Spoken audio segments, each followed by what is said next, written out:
దేశ రాజకీయ ముఖ చిత్రాన్ని బీహార్ మార్చబోతోందా అంటే మార్చబోతోందని చెబుతున్నారు youth Congress national spokesperson Abhishek Raghupathi.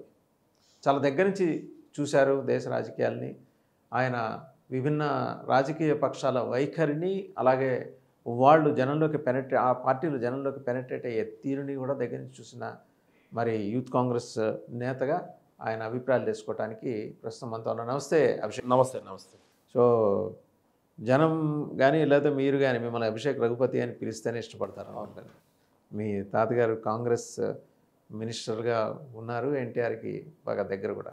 Right, coming to the present subject, Bihar elections మీద మొత్తం ఎంటైర్ నేషన్ ఫోకస్ పెట్టింది కదా అభిషేక్ గారు, ఎలా ఉండబోతోంది? ఈరోజు మీరు బీహార్ పాలిటిక్స్ దగ్గర నుంచి చూస్తే దేశంలో ఏ మార్పు అయినా బీహార్ నుంచే ప్రారంభమయ్యేది. ఇప్పుడు ఈరోజు కూడా అంతే. నరేంద్ర మోడీ గారి పైన వ్యతిరేకత అనేది బీహార్ నుంచి ప్రారంభమవుతుంది. మొన్న మీరు 2024 ఎలక్షన్లోనే చూశారు. నరేంద్ర మోడీ గారికి 400 సీట్లు వస్తాయి, 350 సీట్లు వస్తాయని ఫేక్ ప్రచారం చేయడం వల్ల వాళ్ళకి లాస్ట్కు 240 సీట్లు వచ్చినాయి. ఆ రియాలిటీని కానీ మనం ఫస్టే అందరికీ చెప్పునింటే నేషనల్ మీడియా కావచ్చు, వేరే వాళ్ళు, పరిస్థితులే వేరే విధంగా ఉండేది. 150 సీట్లు కూడా దాటేది కాదు. ఈరోజు బీహార్లో ఎన్డీఏ కూటమి 100% ఓడిపోవడం అనేది ఖాయం. అక్కడ యువ నాయకుడు తేజస్వి యాదవ్ గారి నాయకత్వంలో మళ్ళా రాహుల్ గాంధీ గారు చేసిన ఓట్ చోరీ యాత్రకు బీహార్లో అనూహ్య స్పందన వచ్చింది. జనాలకంతా నిజం తెలిసింది. ఈరోజు దేశంలో నరేంద్ర మోడీ గారి నాయకత్వానికి వ్యతిరేకంగా బీహార్ ప్రజలు తీర్పు ఇవ్వబోతున్నారు. బీహార్ నుంచి ప్రారంభమయ్యే తీర్పు మళ్ళీ ప్రతి రాష్ట్రానికి విస్తరిస్తుంది. 2029 ఎలక్షన్లో బీజేపీ ఘోరంగా ఓడిపోయేదానికి ఇప్పుడు ఈ బీహార్ ఎలక్షన్స్ నుంచే ప్రారంభమవుతుందా? మీరు వాళ్ళిద్దరి మధ్య పెద్దగా పొసుగుతున్నట్టు ఏం కనిపించట్లా. మహాగఠబంధన ఏమన్నారు, దానికి ఏం పెట్టు? మీకు తేజస్వి యాదవ్ పేచీ పెడుతున్నాడు, ఈయనేమో మీకు అలాంటి పూచి ఇవ్వలేదు. అదంతా చూడండి, అదంతా చాలా ఫాల్స్ ప్రచారం. ఇప్పుడు అలయన్స్ అనేది ఎట్లుంటుంది అనేది మీకు బాగా తెలుసు, మీకు ఎంతో ఎక్స్పీరియన్స్ ఉంది. అలయన్స్ అనేది ఎట్లుంటుందంటే సీట్ షేరింగ్. ఇప్పుడు సీట్స్ మనం డిస్కస్ చేసేటప్పుడు కొన్ని అభిప్రాయ భేదాలు వస్తాయి కొన్ని కాన్స్టిట్యున్సీల్లో. ఎందుకంటే ఈ ఆర్జేడీకి మంచి నాయకత్వం ఉంది, కాంగ్రెస్కి ఉంది, అదేవిధంగా కమ్యూనిస్ట్ పార్టీలు కూడా మంచి నాయకత్వం ఉంది బీహార్లో.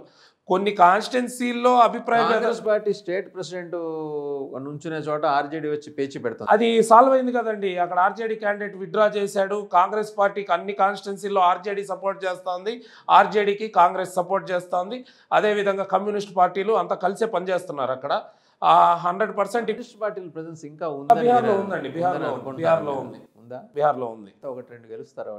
లేదు. వాళ్ళకి మొన్న మీకు 2020 ఎలక్షన్లో సిపిఐ ఎంఎల్ అనే పార్టీకి 12 మంది ఎమ్మెల్యేలు గెలిచారు. మళ్ళీ 2024 లోక్సభ ఎలక్షన్లో 2 ఎంపీలు గెలిచారు. వాళ్ళ ప్రెజెన్స్ ఉంది అక్కడ బీహార్లో.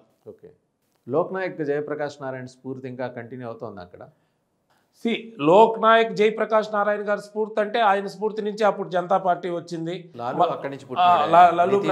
లల్లూ ప్రసాద్ గారు కావచ్చు, నితీష్ కుమార్ గారు కావచ్చు, రామ్ విలాస్ పాస్వాన్ గారు కావచ్చు.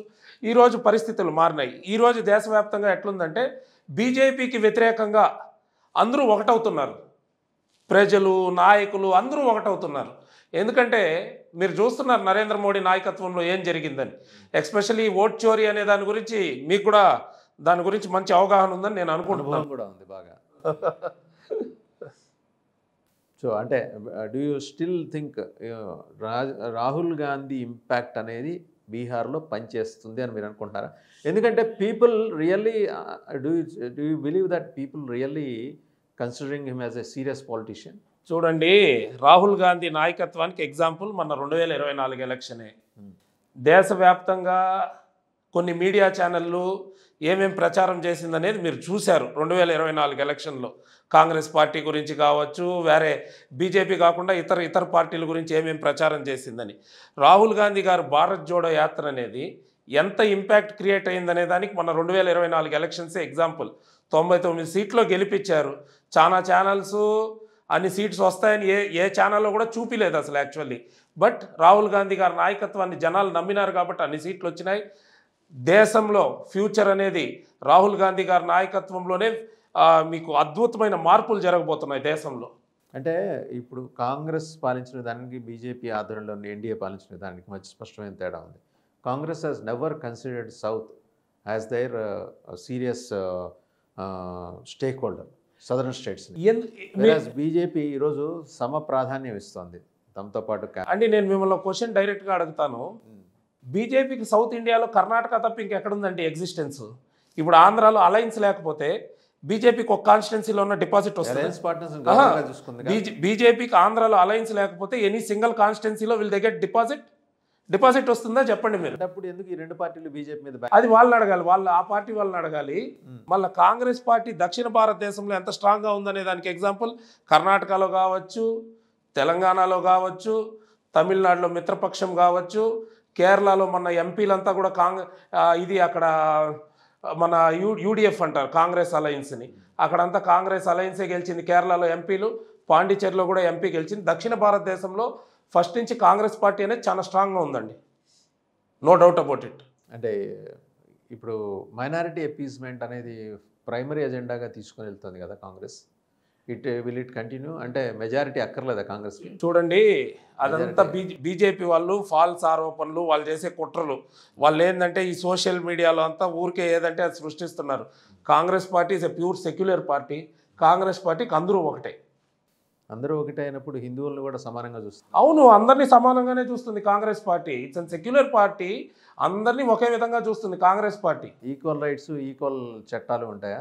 ప్రతి ఒక్కరిని ఈక్వల్గా చూస్తుంది కాంగ్రెస్ పార్టీ. బీజేపీ మరి డివైడ్ చేసి చూడదు. బీజేపీ వాళ్ళకి ఏంటంటే ప్రతి ఒక్కటి వాళ్ళకి ఎలక్షన్తో సంబంధించి. బీజేపీకి బేస్ ఆర్ఎస్ఎస్ కదండి, ఇంకా దాంట్లో ఇప్పుడు మీరు కొత్తగా ఎంచేదే ఉంది. ఆర్ఎస్ఎస్ అని కాదండి, మరి ఓపెన్ గా చెప్పండి, ముసుగులు లేవు, కాంగ్రెస్ కే ఉన్నాయి కదా. ముసుగులు ఉండేదండి బీజేపీకే, మాట్లాడేది ఒకటి చేసేది ఒకటి లేదు. వాళ్ళు ఆర్ఎస్ఎస్, వాళ్ళ బేస్ ఆర్ఎస్ఎస్. ఆర్ఎస్ఎస్ బేస్ ఉండొచ్చు, బట్ వాళ్ళు ఏమంటారు, మాకు అందరూ ఒకటే అంటా ఉన్నారు. గవర్నమెంట్ లోకి వస్తున్నది అందరూ ఒకటే పార్టీగా వాళ్ళకు. మీకు ప్రతి ఒక్కసారి వాళ్ళు ఇప్పుడు జేడీయూలో ఎంతమందికి సీట్లు ఇచ్చారు? మైనారిటీస్కి ఎంతమంది సీట్లు ఇచ్చారు?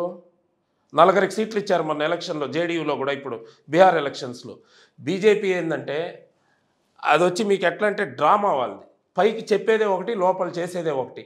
జనాలకు అర్థమైపోయిందిలేండి. నేను బీజేపీ గురించి కామెంట్ చేయాల్సిన పరిస్థితి లేదు. నేను అక్కడి నుంచి ఉండి వచ్చిన బయట. ఈరోజు జనాలకు అంతా తెలిసిపోతుంది బీజేపీ పరిస్థితి ఏమని. మొన్న ఎలక్షన్సే 2024 ఎలక్షన్సే దానికి పెద్ద ఉదాహరణ. ఒకవేళ బై ఎనీ ఛాన్స్ కాంగ్రెస్ ఆధ్వర్యంలో మీరు యూపీఏ 3 వచ్చిందనుకోండి, ఇండియా అలయన్స్, సరే దాన్ని యూపీఏ 3 కానీ ఇండియా అలయన్స్ వచ్చిందనుకోండి, ఆర్ఎస్ఎస్ని బ్యాన్ చేసే అవకాశం ఉందా? అది చూడండి, అది మీ పరిధిలో నా పరిధిలో ఉండే విషయాలు కాదు. మన పరిధిలో ఉండే విషయాల గురించి మనం చర్చించుకుంటే ఉన్నట్టు కాంగ్రెస్కి తెలుస్తుంది. నిజమేనా? నేను చెప్పేది ఏంటంటే ఆ విషయం వచ్చి మీ లిమిటేషన్స్లో లేదు, నా లిమిటేషన్స్లో లేదు. అది ఆ లెవెల్లో డిస్కషన్ అయితే బాగుంటుంది, కానీ మనం దాని గురించి డిస్కస్ చేయడం అనవసరం. ప్రచారం ఉన్నప్పుడు మీరు స్పోక్స్ పర్సన్గా మీ నోటీస్లో ఉందా? అంటే స్పోక్స్ పర్సన్గా నా లిమిటేషన్స్ నాకు ఉంటాయి. నా పరిధిలో ఏముంటుందో దాని గురించి నేను కామెంట్ చేయగలుగుతాను, కానీ నా దీంట్లో లేదు, నాలెడ్జ్లో లేదంటారు. Okay, I'm not a decision maker. So Bihar result ఒకవేళ మీరు అనుకున్నట్టు కాంగ్రెస్ కూటమి మహాగఠబంధన్ కనుక గెలిస్తే ఎన్డీఏ అలయన్స్ పార్ట్నర్స్ ఏమన్నా లైన్స్ చేంజ్ చేసే అవకాశాలు ఉన్నాయా?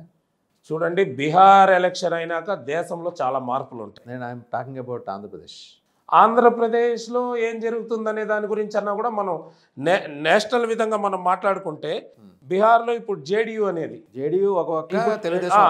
ఇప్పుడు టీడీపీ జేడీయూ లేకపోతే సెంట్రల్లో నరేంద్ర మోడీ గారు పీఎం అయ్యే వాళ్ళు కాదు, సరేనా? ఇప్పుడు ఆంధ్రాలో తెలుగుదేశం ఎంతెంత ఇబ్బందులు పెట్టాలో నరేంద్ర మోడీ గారు బీజేపీ ఒకప్పుడు పెట్టింది.